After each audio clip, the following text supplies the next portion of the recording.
My name is Alice Green, and I've always prided myself on being a strong woman.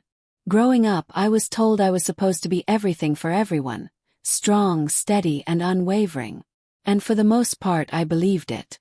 I put my heart and soul into my family, gave up my own dreams and ambitions, believing that one day, they'd look at me and see how much I sacrificed.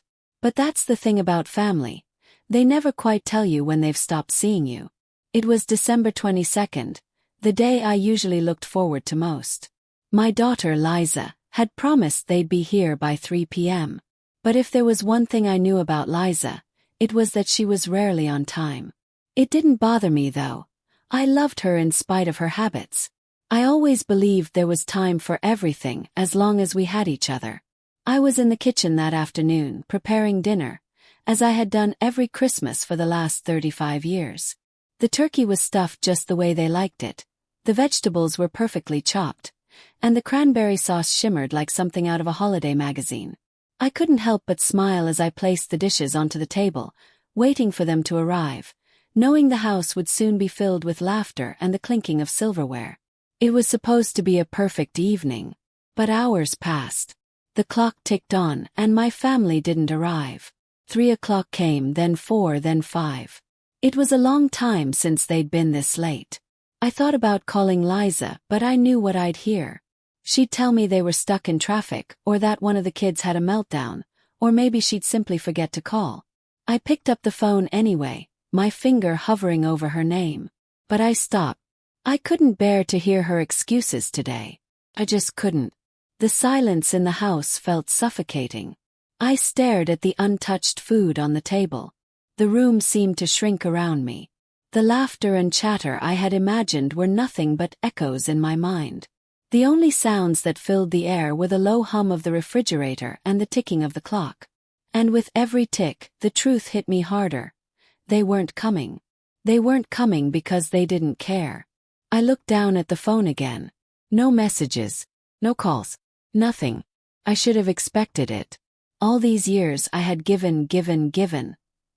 And all I had received in return was silence. I had hoped once again that this time would be different. When the phone vibrated, my heart jumped. It was Liza, finally a call. But as I stared at the screen, I saw something that made my blood run cold. She wasn't calling to apologize. She wasn't calling to say, "We're on our way." Instead, her message was short, simple, and cruel. "We're not coming. Dinner with friends. We'll reschedule soon." I sank into the chair, the phone slipping from my hand. I felt my chest tighten. My stomach turned.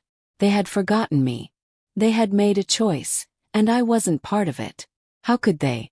How could my own daughter do this to me after all these years? The thought struck like a hammer.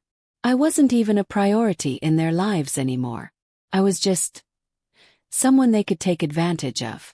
Someone who was always there to serve, to support, and to take on their burdens without asking for anything in return. It was in that moment that something inside me snapped. I wasn't angry, not at first. I was numb, empty. But then the flood of realization came. I had spent all these years pouring myself into them, and they hadn't once stopped to think about what I needed, what I wanted. I glanced at the clock. It was past dinner time now. The food was cold. The house was silent. It was the perfect metaphor for my life. Once bustling with activity, now abandoned. I had given everything, and for what? I didn't pick up the phone when it rang again.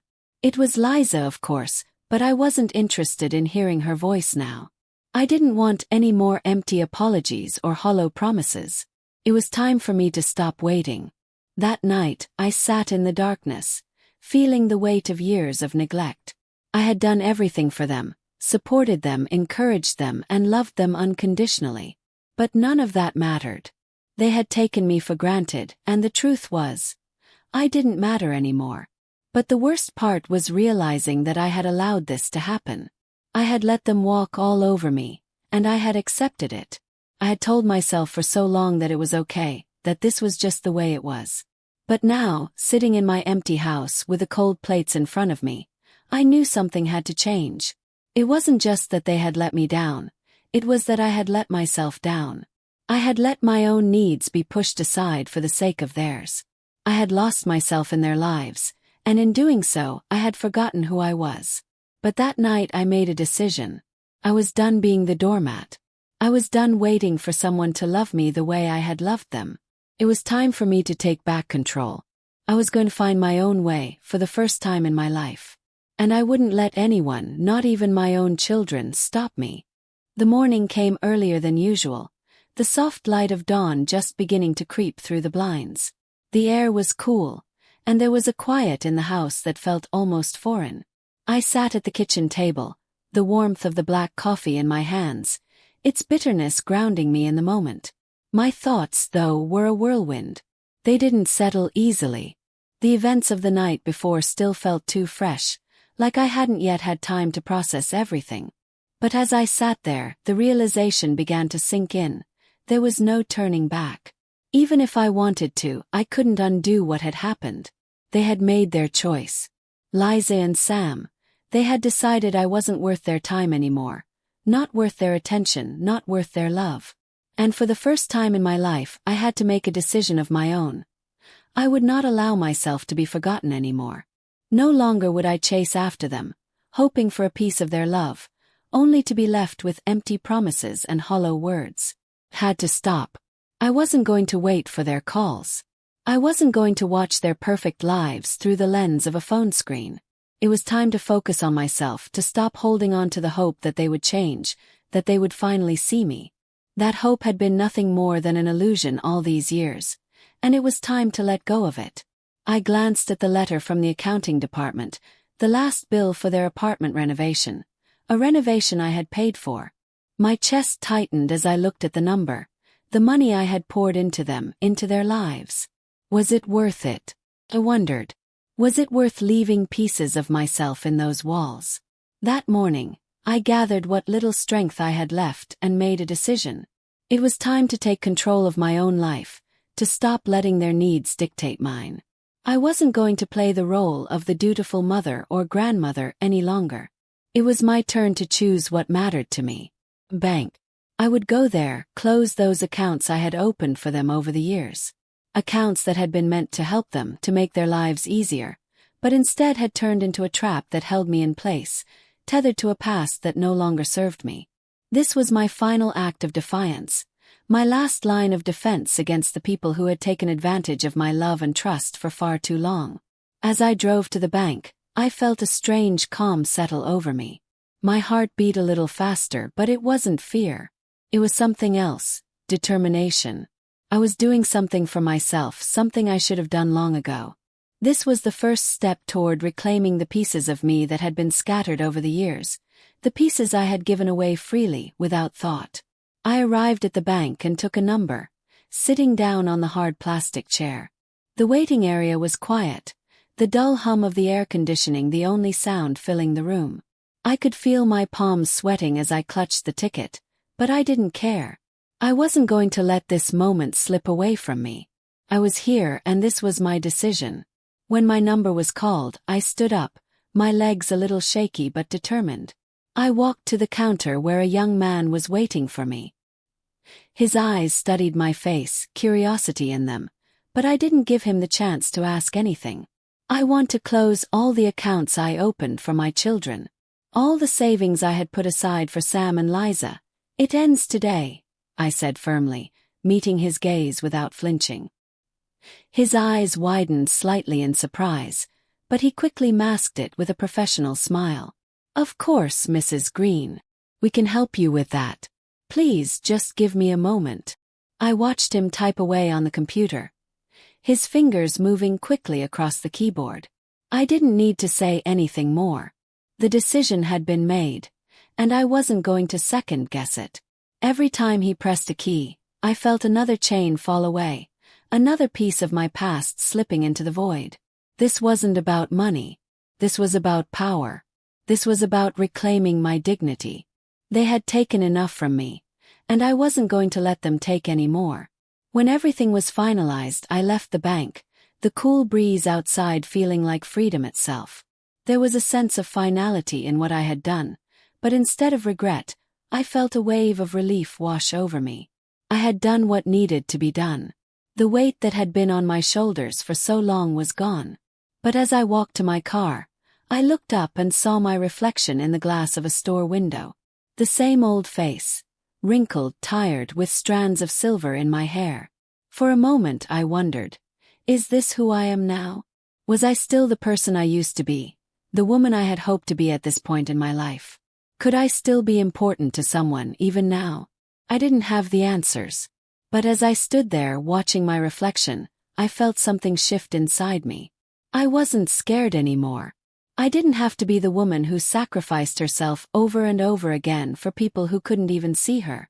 I didn't have to chase after the love that would never come back.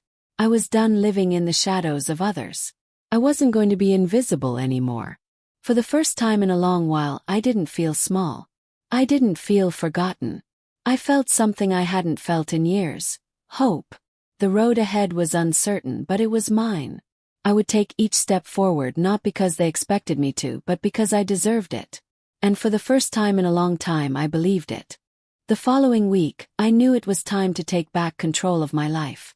No longer could I allow them to manipulate me, to make me feel old, unwanted, and useless. The day they turned their backs on me was the day I realized, if I didn't act now, my self-respect would be gone forever. Leaving them behind wasn't just a choice anymore. It was a necessity. That morning, I opened my old laptop and logged into my online banking. Liza and Sam hadn't called. No text. Nothing. Not once had they bothered to check on me to see how I was doing. They were too busy, too absorbed in their own lives to even wonder how their mother was coping with the aftermath of their absence. My mind kept replaying their faces, trying to feign surprise when I asked why they hadn't shown up for Christmas. "You know how it is, Mom. Everything's complicated," Sam had said, avoiding my gaze, as if I couldn't see through him. I sat there, sipping the cold coffee that had long since lost its warmth. My thoughts raced, but I knew what needed to be done. Well then, if they want to take everything from me, I'll give them exactly what they deserve, but I'll do it my way. No more fear. No more manipulations. No more empty promises about supporting me. My response would be strong and uncompromising. I stood up, feeling the weight of what was coming, but also a certain calmness.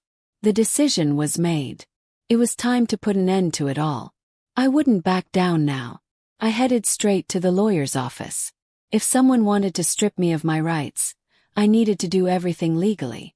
Had to be perfect. They were waiting for me to fold, to cave, so they could control me once again. But not anymore. Not this time. I would be the one in charge. "I need to take back everything that belongs to me," I told the lawyer, my voice unwavering. She raised an eyebrow, but didn't ask anything more. She didn't need to. I explained it all. How I no longer wanted to support them. How I was severing all financial ties with them. Their accounts, their loans, everything. I wasn't going to allow them to manipulate my wealth anymore. "If I take all of this back, I will be free," I said to myself, almost as a mantra. It wasn't just a statement. It was a goal. Commitment. A promise to myself that I would not be held captive by them any longer. By evening, my plans were taking shape. I headed straight to the bank to transfer all my assets to new accounts, leaving my children out of the picture completely. I would handle my finances alone from now on. As I received confirmations from the bank, I felt a calmness I hadn't felt in years. The weight of all those years spent supporting them without a single word of gratitude was finally being lifted off my shoulders. At home, I poured myself a glass of wine. I wasn't thinking about them anymore, not about their manipulations or their jokes at my expense. Liza and Sam were no longer part of my plans. The next day, I returned to the lawyer's office. My resolve had never been clearer. I was taking back what was mine, and there would be no turning back. They wouldn't have a chance to use me again, to twist my generosity into something they could control. I would reclaim my life, my finances, and my dignity. All those years I had spent building a life for them. Now it was time to make sure it was my life, not theirs. This was my final decision. I wasn't just a mother anymore. I was a woman with a right to her own destiny. I wasn't afraid, and I was ready to move on. After everything that had happened, I knew the next step would be the most important. All these years, I had put my family's needs above my own, believing that love and gratitude were what I deserved in return. But now I saw clearly that was an illusion. If I wanted anything to change, I had to act, not with softness, but with firm resolve and relentless determination. My actions this time wouldn't be like all the others before. I wasn't going to sit back and wait for them to suddenly rediscover their affection for me. I was going to take control. And if they thought they could just continue enjoying my wealth without considering my wishes and rights, they were gravely mistaken. I had made my decision. The time had come to act decisively. I went to the law firm my friend had recommended. In the past, I would have dismissed such things as unnecessary, but now I knew it was vital. As I sat across from the lawyer, I could see a trace of understanding in his eyes, but there was also a flicker of doubt. He knew why I was here. "You want me to help you sever all financial ties with your children?" he asked. His voice steady but searching, as if he were testing my resolve. "Yes," I replied without hesitation. "And I want them to understand that their actions have consequences." He nodded, pulling up the necessary documents and starting to draft the papers. As I sat in that office watching him work, I felt something shift within me. It wasn't just about money anymore. It was about taking back my life, about standing tall in the face of everything I had allowed myself to endure. This was my chance to begin a new chapter, one I would not retreat from. When the meeting ended, I walked out of that office with a sense of liberation. I was ready. I wasn't afraid of what Sam or Liza would say. I wasn't afraid of their calls or their demands. No longer mattered. I was free. I had taken control of my own destiny. The drive home was difficult. My mind raced, wondering how this would affect my relationship with my children. I knew this would change everything, and they would never see me the same way again. But that didn't matter anymore. What mattered now was that I wasn't the same woman. I wasn't going to let them control me, manipulate me, or use me. What they had done to me was no longer my concern. I was focused on what lay ahead, on my own freedom. Still, somewhere deep inside, there lingered a small nagging doubt. What if they realized that I didn't do this out of spite, but out of necessity? What if, just maybe, they understand why I had to make this choice? Push the thought away. I wasn't going to second-guess myself anymore. I was ready for whatever came next. And even if I ended up without them, I would hold my head high. They would understand eventually that I had done the right thing. Now, I knew that the real battle was only just beginning. But I was ready. My freedom was the most important thing in my life now. I wasn't going to let anyone or anything dictate my place in this world anymore. That evening the phone rang again. Another call from Liza. It had happened before, but this time I could feel something inside me shift. I knew I couldn't ignore it any longer. I couldn't just pretend that nothing had happened, that everything was fine. When I saw her name flash on the screen, my heart didn't flutter the way it used to. Now, I looked at it with an empty, unfeeling gaze, as if the ties that once held me to her had been severed. "Mama, you're not answering our calls. We're worried about you." Liza's voice came through the phone, dripping with that same concerned tone I'd known for years. But this time I didn't care how it sounded. I was at my limit, and this call was the last straw. "Liza, enough," I said, my voice calm, but with an edge that cut through the air. I didn't need to raise my voice. She would hear me clearly. "Do you still think you can manipulate me, use my patience to get what you want? You're about to learn a lesson, and this time it won't be what you're used to. I'm no longer your tool." The silence on the other end was deafening. Liza didn't know how to react. She had always relied on my endless patience, on the fact that I would always understand and forgive. But not anymore. This time there would be no forgiveness. "Mama, this isn't what you think," she tried to justify, her voice shaky. "We love you." I almost laughed, but it was bitter. I had heard those words too many times, and they no longer held any meaning. I had spent my years trying to love them, to understand their needs, to satisfy their desires, only for them to take me for granted. Now everything had changed. I was ready to turn the page to start a new chapter, and for that I had to leave them behind. Liza, I can't take this anymore. My kindness isn't limitless. I will not let you break me any longer, I said firmly. And with that I hung up the phone. Leaving them behind wasn't easy. My heart still trembled at the thought of what I had just said. But it was necessary for my own healing. It was my final step toward freedom, toward no longer being bound by their manipulations and lies. For a few minutes after hanging up, my heart felt heavy, still hurt. But I knew I had made the right choice. I wasn't going to be a part of their world anymore. My path, my freedom, that was where my focus had to be now. The next morning, I woke up with a sense of clarity, a feeling that my mind had finally been freed. That heavy burden I had carried for so many years was gone. I was ready to start over. And now, I knew with certainty that everything would be different. My strength no longer lay in enduring, in putting up with their demands and their selfishness. It was in letting go, moving forward, and living life on my own terms. I wasn't waiting for their calls anymore. I wasn't waiting for an apology. I'd set myself free. And that, perhaps for the first time in my life, felt like the best thing I could ever do for myself.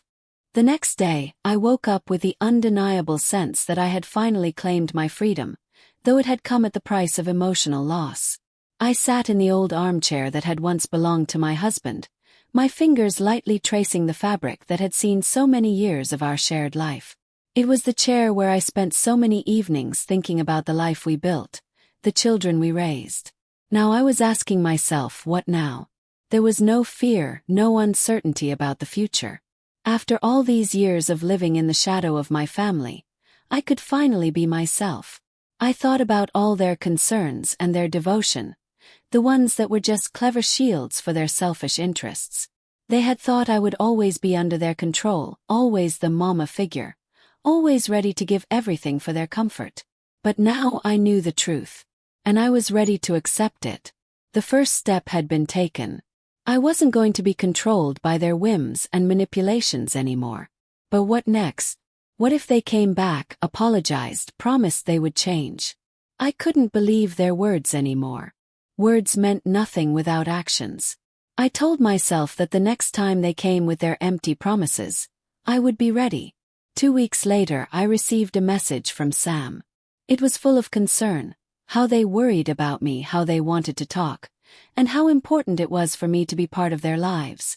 They still didn't understand that every action they took, every request they made about money, drove them further away from me. "Mama, it's not like you think," Sam's message said. "We want you with us. We need to figure out how to help you in this new phase of life." It didn't affect me. I couldn't allow myself to believe those words. I sat in that same armchair, the one I'd sat in just a few weeks ago, and thought, this wasn't an attempt to change my mind.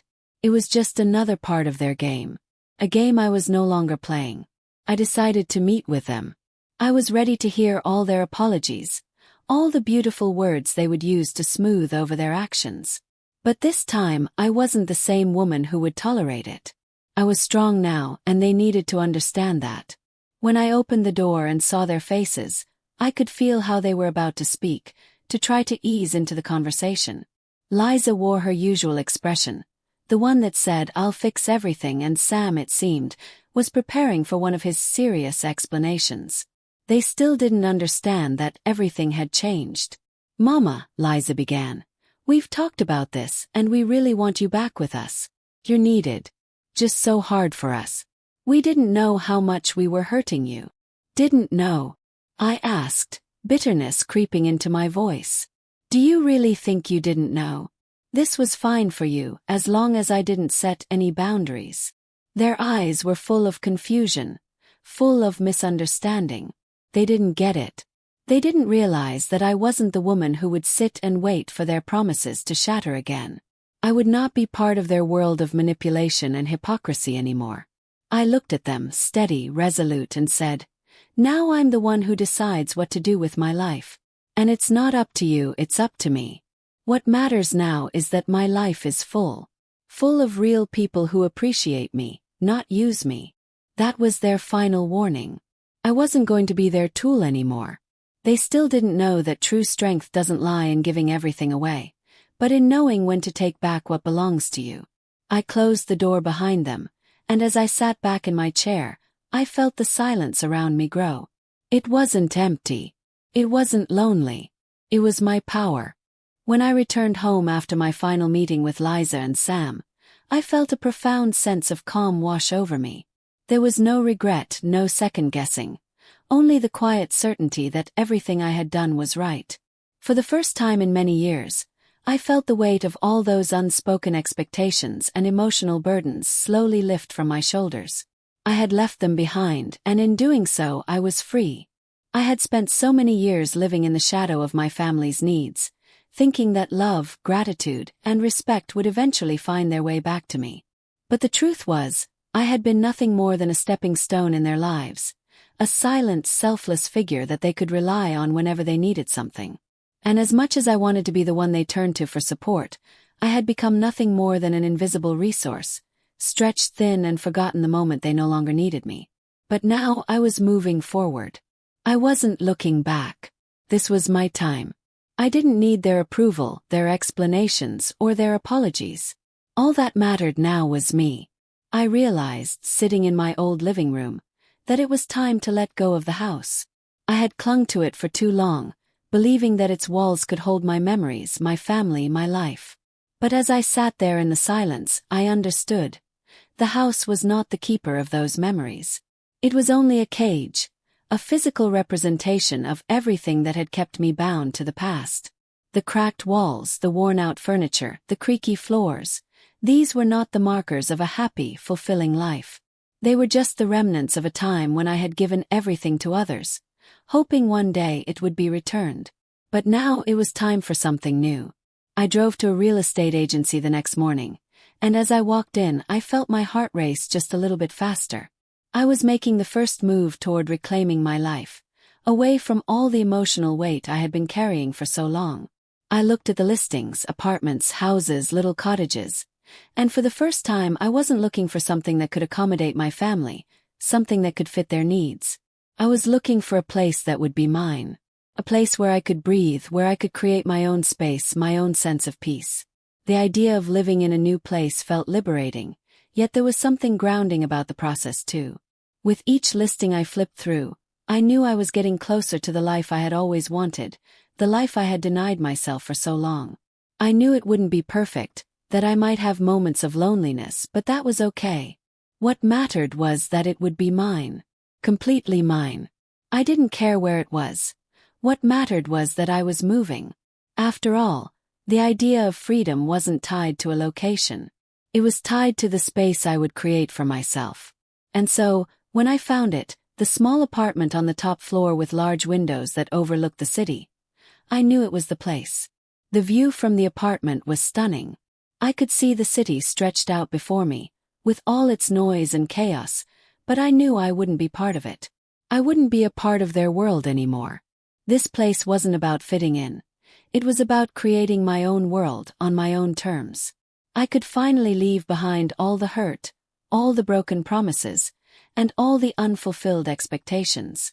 The next day I signed the contract. I didn't even think twice. I didn't look back. I didn't question myself or wonder what might have been.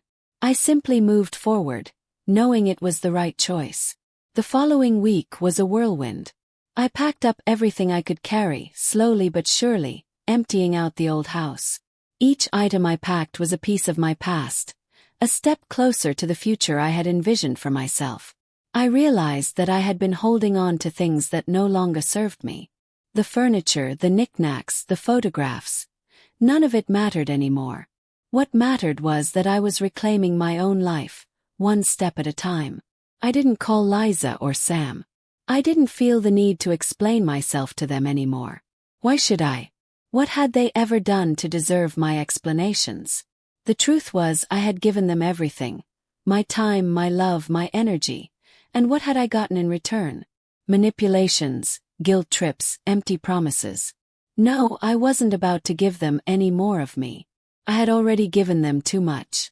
This time I was living for myself.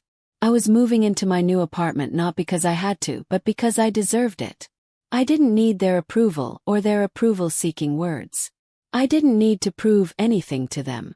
As I sat down in my new apartment, sipping tea by the window, I watched the sunset slowly fill the sky with vibrant colors. The city below was a blur of movement, but here, in my little corner of the world, everything was still. Everything was mine. The room smelled like fresh paint and the soft scent of jasmine candles I had brought with me from the old house. I couldn't help but smile to myself. This was it. This was freedom. I didn't need anyone else to validate my happiness. For the first time in so many years, I was content. I was peaceful. The next chapter of my life had begun, and this time I was in control.